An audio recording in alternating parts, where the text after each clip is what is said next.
व्यासपीठावरती उपस्थित असलेले शिवसेना पक्षप्रमुख श्री उद्धव ठाकरे,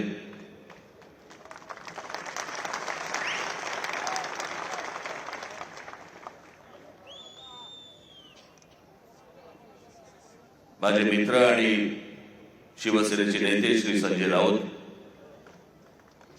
इतर सर्व मान्यवर आणि माया जमलेल्या सर्व तमाम मराठी बांधवांनो, भगिनींनो आणि मातांनो,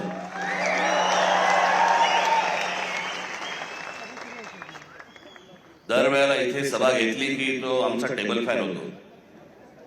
कुठे पाहायचं कळत नाही, इथे पाहायचंय का इथे पाहायचंय का इथे पाहायचंय.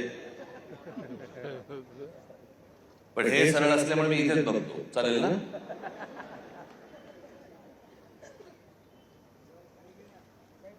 आज निवडणूक एका शेवटच्या टप्प्यावरती येऊन ठेपलेली आहे. कालची सभा ही मुंबईची होती, आजची सभा ही ठाण्याची आहे. उद्या सायंकाळी 5 वाजता सगळा प्रचार थांबेल, संपेल आणि मग सरकारकडनं घराघरात पैसे वाटायला सुरुवात होईल. ती आधीच झाली आहे सुरुवात.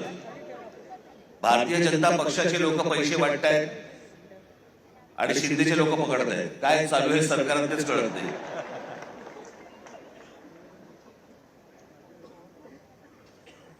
त्या दिवशी मी कल्याण डोंबिवलीला गेलो, अनेक मतदारसंघामध्ये फिरलो. प्रचंड हवा आहे तिकडे. सगळ्या गोष्टी एवढ्या करून पण मी खरं तर आज त्या कल्याण डोंबिवली मधल्या काही लोकांना मी इथे बोलवणार होतो, पण आता प्रचाराचा शेवटचे काही 2 दिवस आहेत, उरलेले आहेत, म्हणून ते इथे येऊ नाही शकले. पण मला त्यांना तुमच्या समोर तर मला त्यांना आणायचंच होतं, मुद्दामून आणायचं होतं. अनेक लोक आहेत.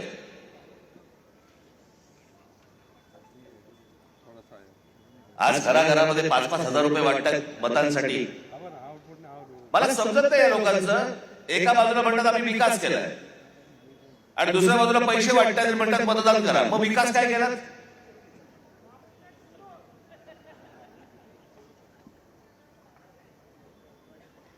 मला घेणाऱ्यांची चिंता आहे, देणाऱ्यांची नाही.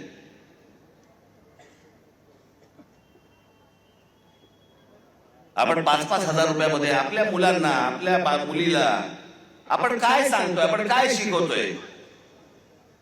ते उद्या ज्यावेळेला समाजात जाणार त्यावेळेला ते काय म्हणणार? माझा बाप विकला गेला, माझी आई विकली गेली, माझ्या वडिलांकडे माझ्या आईने पैशासाठी मत विकलं. उद्या ती मुलं असतील, त्यांचे त्या मुलं मुलींचे त्यांचे कोणीतरी मित्रपरिवार असेल, ते काय म्हणतील की अरे ह्यांच्या आई वडिलांनी मत विकलं, हे विकले गेले, विकले जातात. त्या कल्याण डोंबिवलीमध्ये बाजार, गुलामांचा बाजार असायचा ना पूर्वी. गुलामांचा बाजार मांडलेला असायचा, तसा गुलामांचा बाजार मांडला होता. महाराष्ट्रामध्ये 66 ठिकाणी पैसे देऊन, पैसे वाटून फॉर्म माघारी घ्यायला लावले.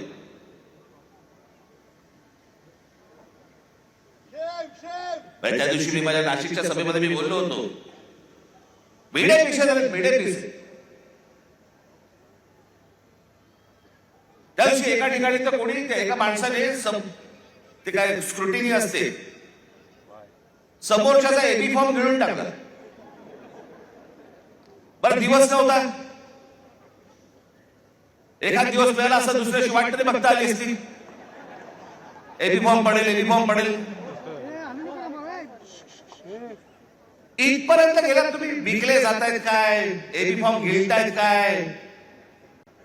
त्या सोलापूरला एखादा खून झाला आमच्या माणसाचा, आमच्या विद्यार्थी सेनेचा तो तिथला शहर अध्यक्ष होता, त्याचा खून केला फॉर्म मागे घेण्यासाठी. म्हणून इथपर्यंत सरकार चाललंय.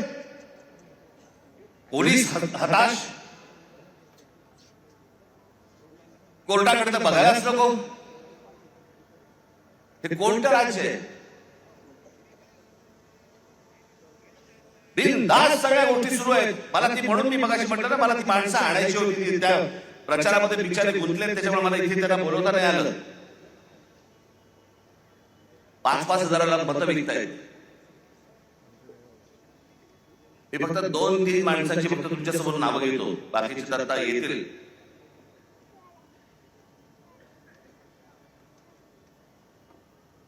शैलेश धात्रक, एका ते काय प्रभागात 4चा प्रभाग असतो ना, त्याच्यामध्ये एका कुटुंबातले 3 जण उभे आहेत. शैलेश धात्रक, मनीषा धात्रक आणि पूजा धात्रक. किती पैशाची ऑफर झाली असेल तुम्ही कल्पना पण नाही करू शकत. म्हणजे काय लेवलचा बाजार मांडला या लोकांनी, तुम्हाला अंदाज येईल. या 3 लोकांना एका घरात मिळून 15 कोटी रुपयाची ऑफर दिली. 15 कोटी. आणि मला ते मुद्दामून इकडे बोलवायचे होते त्यांना, त्यांनी 15 कोटीची ऑफर नाकारून ते निवडणुकीला उभे राहिले.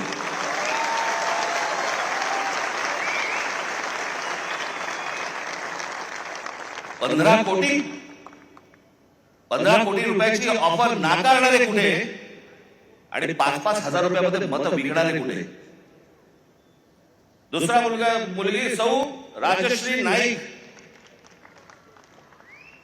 कितीची ऑफर झाली? 5 कोटी रुपयाची. कुठे आहे? या इकडे, या इकडे.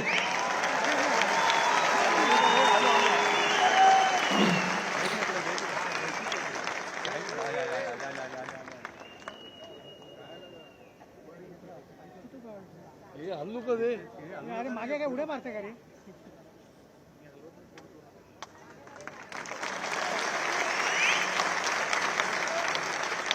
5 कोटीची ऑफर झालेली गोष्ट नाकारणारी हे महाराष्ट्राचं स्वाभिमानी रक्त.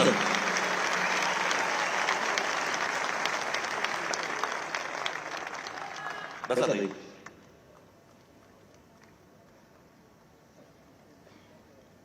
सुशील आवटे,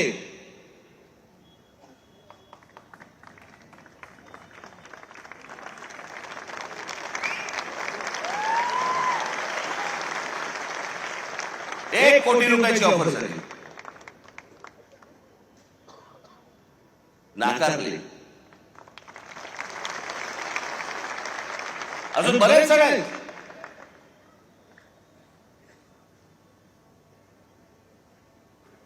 कुठून येतोय हा पैसा? काय चाललंय? किती पैसे वाटायचे? अहो तुम्ही हे फक्त 2-3 जण बघताय, महाराष्ट्रभर पैसे वाटले. महाराष्ट्रभर आले कुठून? टाकसाळे,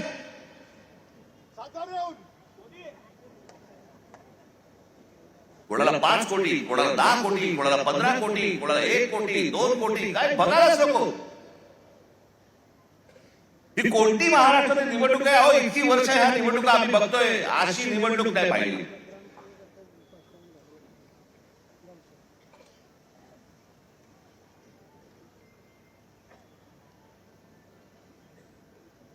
काही लगामच नाही या लोकांना. बिनधास्त जे काय हवंय ते करायचंय. कोर्टात जाऊन काय उपयोग नाही, पोलिसात जाऊन काय उपयोग नाही, कुठेही तुम्हाला जाऊन उपयोग नाहीये. बस आमची मर्जी. त्या बदलापूरला आमच्या महाराष्ट्र नवनिर्माण सेनेने त्या बाईच्या मुलीचं, एक लहान मुलगी जिच्यावरती बलात्कार झाला, तिचं प्रकरण जेव्हा बाहेर काढलं, त्यातला जो मुख्य आरोपी होता, काही कारण नसताना पोलिसांकडनं त्याला एन्काउंटर केला गेला, मारला, त्याला ठार मारला. का? कशासाठी? या नराधमांना ठार मारले पाहिजे, त्याच्याबद्दल वादच नाहीये. पण एन्काउंटर मध्ये ठार का मारायचा होता? काही गुपित होतं का? जर ते बाहेर पडलं असतं काही प्रॉब्लेम होता का? आणि त्याच्यातला जो सह आरोपी होता आपटे नावाचा, त्याला भारतीय जनता पक्षाने काल स्वीकृत नगरसेवक म्हणून स्वीकारला. आमच्या अविनाश जाधवने धमकी दिली.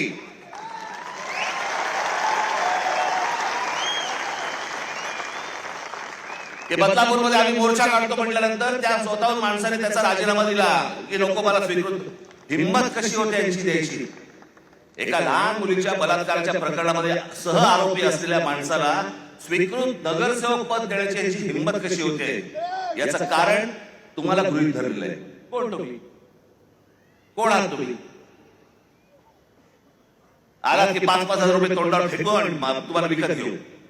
ही आलीपूर्ण हिंमत.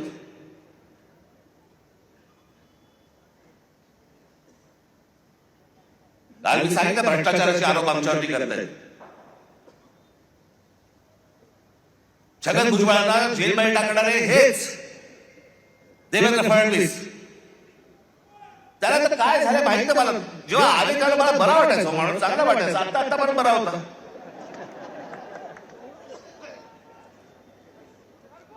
काल मी बोललो नाही, रसमलाई आली होती. तो सांगतोय की मुंबईचा आणि महाराष्ट्राचा काही संबंध नाहीये. हे स्वतः सांगतोय आणि फडणवीस म्हणतात नाही तो असं काही बोललाच नाही. त्याचा तो अर्थच होत नाही म्हणे. मला असं वाटायचं की फडणवीसाला इंग्रजी कळतं. पण कसं आहे, खोटं बोलत राहायचं, खोटं बोलत राहायचं. त्याला वाटतं याच्यात लोकांना वाटेल की बाबा नाही खोट्याचं खरं करता येतं. नाही होणार. आता मला आत्ताच सकाळी कोणीतरी त्याची एक क्लिप पाठवली. लावर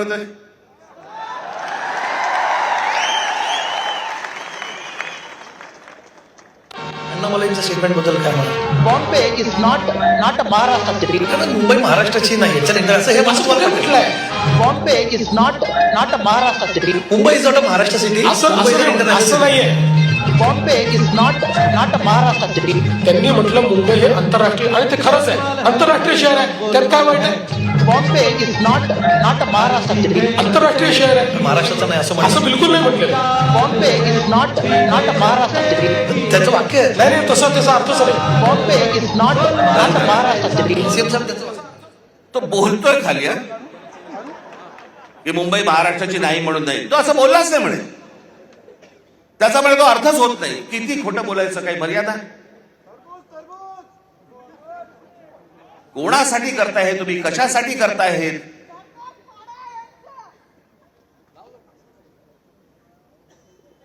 पण मी काल म्हटलं नाही, हे फक्त हातावर बसलेले ससाणे होतो. जाऊन फक्त पक्षी मारून आणणे. पक्षी ससाणा हा फक्त पक्षी मारून आणतो. स्वकीयांचेच फक्त घात करायचे त्यांना. आमचीच लोक आमची वाट लावतायत. आमचीच लोक आमच्या महाराष्ट्राची वाट लावतायत. काल मी त्या गौतम अदानीचं प्रकरण काढलं. काय मिरच्या झोमल्या.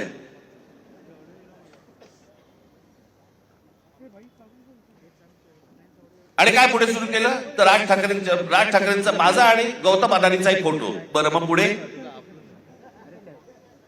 माझ्या घरी गौतम अदानी येऊन गेला एकदा. माझ्याकडे रतन टाटाही येऊन गेलेत. माझ्याकडे मुकेश अंबानी येऊन गेलेत. माझ्याकडे आनंद महिंद्रा येऊन गेलेत. अनेक उद्योगपती येऊन गेलेत. अनेक फिल्म मधले कलाकार येऊन गेलेत. घरी येऊन गेले म्हणून त्यांची काय पापं झाकायची का मी?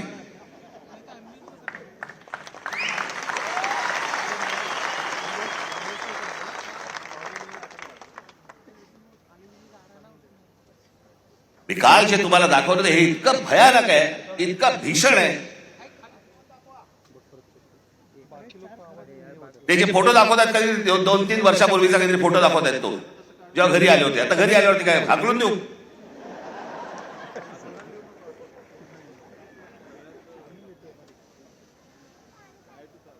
ज्या वेळेला या महाराष्ट्रावरती संकट येईल, ज्या वेळेला या मुंबई ठाणा आमच्या शहरांवरती संकट येईल, राज ठाकरे दोस्ती बिस्ती बघणार नाही कुठे. आणि अडाणीशी दोस्ती करण्याचा माझा विषयच नाही. मी इतका अडाणी नाहीये.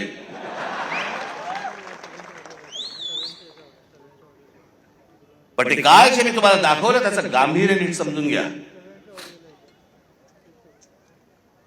मी काल जे तुम्हाला सांगितलं की जवळपास 60% म्हणजे हा माणूस कधी सिमेंटमध्ये कधी नव्हता. तो आज माणूस 2 नंबरला सिमेंटमध्ये आलाय. आज देशातला 2 नंबरचा सिमेंटचा व्यापारी तो आहे. आज ही सगळी विमानतळ. आता नाही इथे गुजराती समाजातले लोक आले असतील. खरं तर आमचं तुमचं काही भांडण नाहीये. फक्त आमच्याशी भांडायला येऊ नका.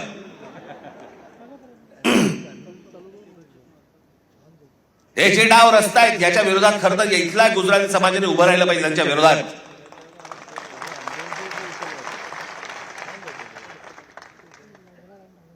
पण हे मुद्दामून ज्या गोष्टी करतायत हे काय करतायत, हा आत्ताचा जवळपास त्यांचे काहीतरी 6 का 7 का 8 काहीतरी विमानतळं या देशातली त्याला दिलेली आहेत. विमानतळं तुम्हाला माहित नसेल म्हणून मी तुम्हाला सांगतो, यातलं नवी मुंबईचं विमानतळ हे सोडलं तर गौतम अदानीने या देशामधलं एकही विमानतळ बांधलेलं नाही. दुसऱ्यांनी बांधलेली, दुसरे चालवत असलेली विमानतळं गन पॉइंट वरती स्वतःकडे घेतली. बांधलेलं फक्त एकमेव पोर्ट गुजरात मधलं फक्त मुंद्रा पोर्ट. बाकी देशभरामध्ये जेवढी पोर्ट्स आहेत ही सगळी दुसऱ्यांची होती. गन पॉइंट वरती सांगितलं की मला पाहिजे.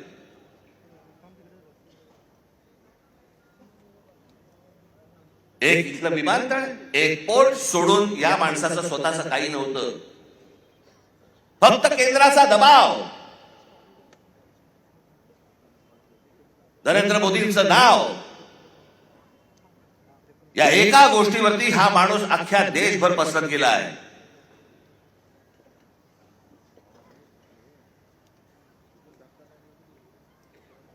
उद्या जर ही पोर्ट बंद झाली, तुमचा व्यापार ठप्प.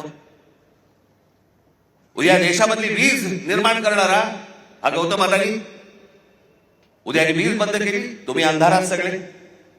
तक्रार कोणाकडे करायची?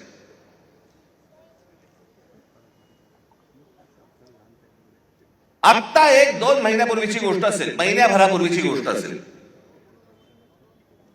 तुम्ही जर विसरला नसाल तर तुम्हाला आठवण करून देतो, पण विसरला नसाल कदाचित, हा देश पण विसरला नसेल. इंडिगोच्या विमानामध्ये स्ट्राईक झाला, आता कळलं तुम्हाला? होता ना आता इंडिगोची विमान बंद होती. या इंडिगोच्या मालकाला या एव्हिएशन मधली म्हणजे हवाई वाहतुकीमधली 65% हवाई वाहतूक, या देशाची 65% हवाई वाहतूक ही इंडिगोकडे दिलेली आहे. त्यांनी स्ट्राईक केला, त्यांनी बंद केलं, कारण काही नाही दिली. आणि एका दिवशी त्या इंडिगोच्या मालकाने ही सगळी विमानं बंद केल्यावरती अख्खा देश ठप्प झाला. सगळी विमानतळ भरून माणसं वाहतायत, लहान लहान मुलं तडफडतायत, त्यांच्या आयाला कळत नाही काय करायचंय, विमान उडत नाहीये. खाण्यापिण्याचे बांधे खरं तर विमान कंपनीने द्यायला पाहिजे, तेही नाही, पाणी नाही, काही नाही, काही नाही. देश अख्खा ठप्प. एक विमान कंपनी तुमचा देश ठप्प करू शकते. आज अदानीच्या हातामध्ये सिमेंट आहे,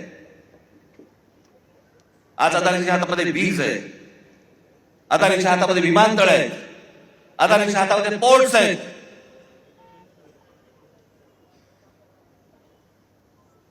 लोखंडाचे व्यापार म्हणजे सगळं. म्हणजे उद्या हे जर समजा सिमेंटचे समजा करायला लागले, भाव वाढवायला लागले, तुमच्या घराच्या किमती वाढत जाणार. या देशामध्ये तुमचं भवितव्य, तुमचं भविष्य हे कोण ठरवणार? गौतम अदानी ठरवणार.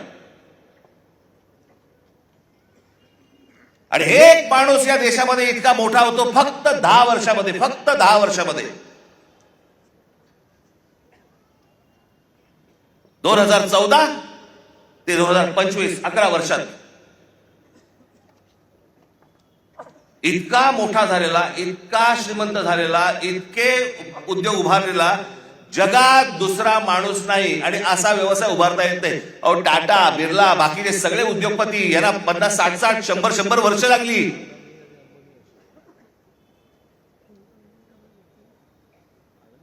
मी काल महाराष्ट्राचा नकाशा दाखवला, त्याच्यामध्ये सगळं दाखवलं की महाराष्ट्रामध्ये कशा प्रकारच्या गोष्टी होत आहेत.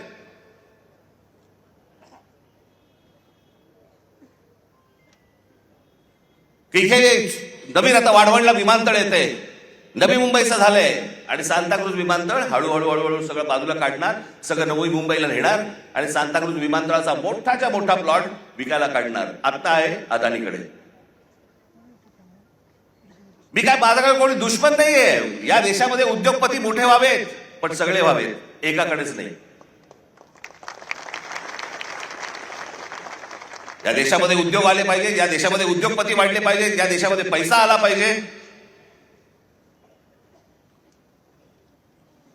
उद्या उद्योग आल्यानंतर रोजगार निर्माण होतो. या देशामधले अनेक तरुण आहेत, तरुणी आहेत, यांना नोकऱ्या मिळतात, त्यांची घरं उभी राहतात. मी उद्योगपतीच्या विरोधातला माणूस नाहीये, पण एकाच उद्योगपतीवरती इतकी मेहरबानी का हे विचारणारा माणूस आहे. बाकीचे उद्योगपती मेले काय या देशातले? आणि मग या माणसाला पुढे करायचा, सतत पुढे करायचा आणि वेगळे डाव आखायचे. बाकीचे तर व्यवसाय चालूच आहेत, पण महाराष्ट्रात काय चालू आहे जे मी काल तुम्हाला सांगितलं. भूगोल बघा एकदा. हे वाढवण जिकडे आहे तिकडे पुढे जा तुम्ही जरा, लगेच गुजरात लागतं. ही आपली शहरं, ही आपली मराठी शहरं, याच्यावरचा मराठी ठसा आहे ना पुसवायचा आहे. एक साधी गोष्ट तुम्हाला दाखवतो. या भाषावर प्रांत रचना जेव्हा झाली मराठी लोकांसाठी महाराष्ट्र, गुजराती लोकांसाठी गुजरात, तामिळ लोकांसाठी काय तामिळनाडू, प्रत्येक भाषेचं एक राज्य निर्माण झालं. आणि मुंबई तर महाराष्ट्रामध्ये संयुक्त महाराष्ट्रात लढा होऊन 107 होतात. त्याच्यानंतर मुंबई महाराष्ट्राला मिळाली, जी महाराष्ट्राची होती, पण लोक छीनत होते तिला.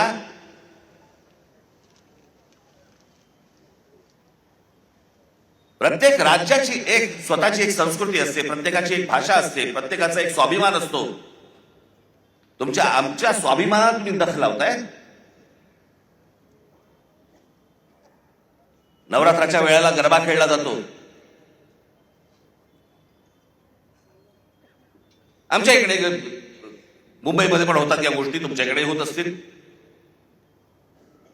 अनेक आपले लोक, काय प्रत्येक जण गुजराती नसतो, आपले लोक अनेक जण जातात, गरबा खेळतात. अनेक महिला असतात, त्यांना गरबा आवडतो, खेळतात. चांगली गोष्ट आहे, वाईट काहीच नाहीये. पण तो आनंदाचा एक सणाचा विषय आहे. पण मुंबईत, महाराष्ट्र राज्याची राजधानी मुंबई विमानतळावरती जेव्हा गौतम अडाणीने विमानतळ ताब्यात घेतलं, ते ताब्यात घेतल्यानंतर तुम्हाला काय सांगायचं होतं आम्हाला, ज्याच्यातनं ही कृती केली बघा.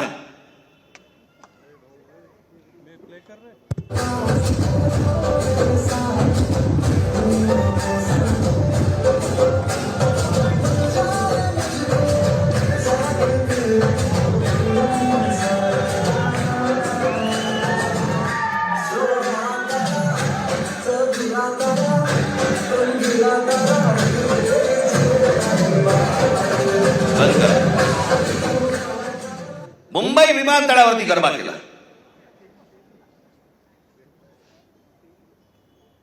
तुमची ओळख पुसून टाकायची. मुंबई तुमची नाही आहे.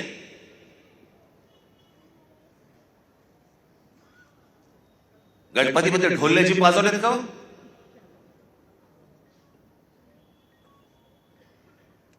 आणि जर वाजवायचे असतील तर फक्त ढोल लेझिमच वाजले पाहिजेत मुंबई विमानतळावरती, बाकी काही नाही.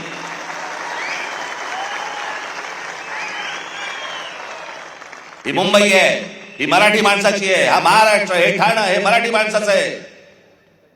आपण सगळेजण इथे राहतोय, सगळेजण तुम्ही आलात. भले तुमची भाषा वेगळी असती, गुण्यागोविंदाने राहू, पण आमच्या घरी यायचं कपाट दुरुस्तीला आणि बायकोकडे नजर टाकायची, चालणार नाही.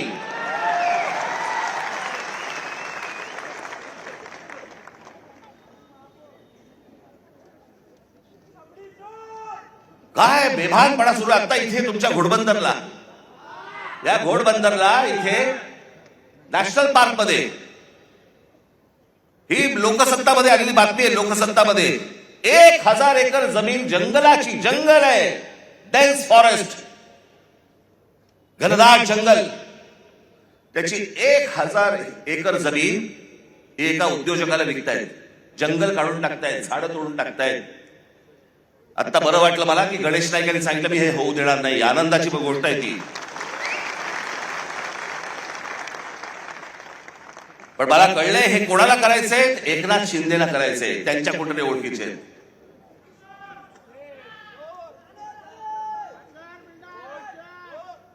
दिसेल ती जमीन हे वरून उद्योगपती पाठवणार, वरून हे सांगणार की या उद्योगपतीला ही जमीन देऊन टाका. आमचं ताडोबाचं जंगल आज इतके तिकडे सगळं इतकं मोठं जंगल, तिकडे आमचे चांगले वाघ भेग सगळे सगळे वन्य प्राणी फिरतायत. त्या ताडोबाची जमीन खाणींना देऊन टाकली. कोणतरी वरून उद्योगपती आला, इथे खाली त्यांना सांगितलं सह्या करून द्या, विषय संपला. एन्व्हायरमेंट वगैरे गेलं तेल लावत. ताडोबाची जमीन तिकडची एक खाणीला देऊन टाकली, इकडची जंगलाची जमीन देऊन टाकली, इकडे बंदर देऊन टाकलं, इथे तुमचं विमानतळ देऊन टाकलं, इथे तुमची आता ते काय डम्पिंग ग्राउंड देऊन टाकलं. ती जिथे गौतम अडाणी बघेल ही जमीन मला पाहिजे घेऊन जा. एकाच माणसाला एवढी मेहरबानी का चालू आहे? असं काय तो माणूस देतोय? याचं कारण ह्यांचा जो आज ते विळखा आखतायत ना, जो मुंबई, ठाणा, कल्याण, डोंबिवली ही सगळी शहरं ही सगळी गुजरातला मिळवायची. खास करून मुंबईवरती लक्ष आहे, पण ठाणा, कल्याण, डोंबिवली, पालघर, बिलघर ह्या सगळ्या गोष्टी ह्यांच्या हातात आल्याशिवाय यांना मुंबईला हात घालता येणार नाही, कारण भौगोलिक दृष्ट्या जमत नाहीये. म्हणून हे सगळे प्लान सुरू आहेत. त्याच्यासाठी ह्या सगळ्या गोष्टी सुरू आहेत. आपण या गोष्टींचा नीट विचार केला पाहिजे. ही निवडणूक कशासाठीची निवडणूक आहे ती? ठाणे शहरामध्ये अनेक प्रश्न आहेत. जसे असे लोक बदा येत आहेत, बाहेरून येत आहेत. या आमच्या शहराची लोकसंख्या वाढते, तसे प्रश्नही गहन होत आहेत. काल परवाकडे मी इथे ठाण्यामध्ये फिरताना मला इतकं वाईट वाटलं. 2 रस्त्यांच्या मध्ये कठडा होता. त्या कठड्यांवरती माझ्या काही माता भगिनी संध्याकाळच्या फक्त गप्पा मारायला बसल्या होत्या रस्त्यांच्या मध्ये.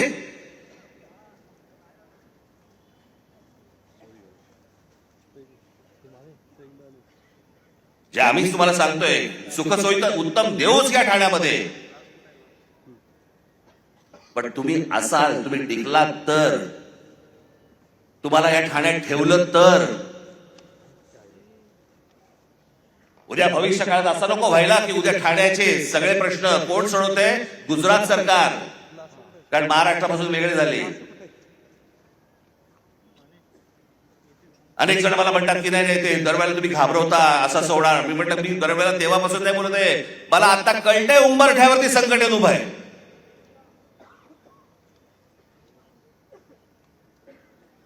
कोणत्याही क्षणी तुमच्या दरवाज्यावरती टकटक होईल. आज जर गाफील राहिलात कायमचे फसाल.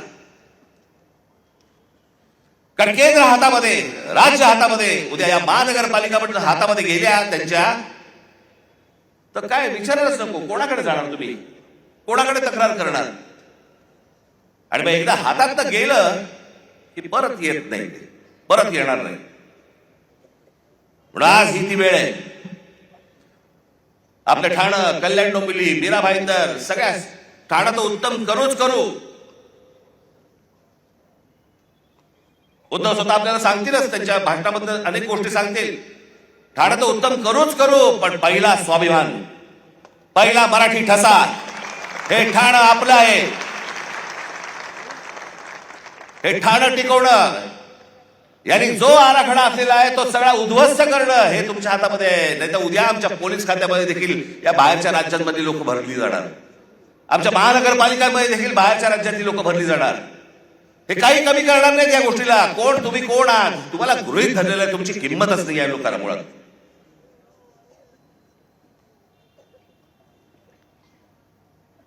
जातील कुठे? येतील.